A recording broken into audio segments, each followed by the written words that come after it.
بوسكيتس دائما يرجع لتشافي. تشافي لابيدال ماهوش متسلل، توغل ابيدال، صعب الكره هذه لصالح البارسا. ابيدال ميسي، هايله من ابيدال لميسي.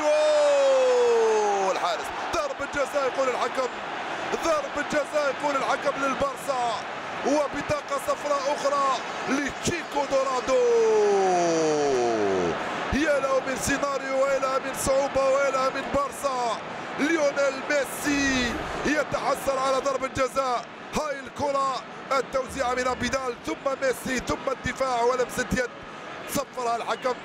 ما لم يعلنه على انيستا اعلنه الان حكم المباراة، لانه اللمسة الاولى نتاع اليد لمسة ابيدال قبل ان تلمس المدافع دورادو.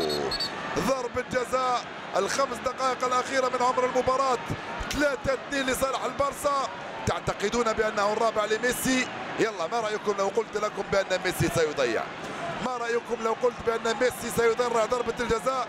لانه تنرفز كثيرا اليوم امام الحارس كاستو. وميسي هل يسجل هدفه ال19 ميسي؟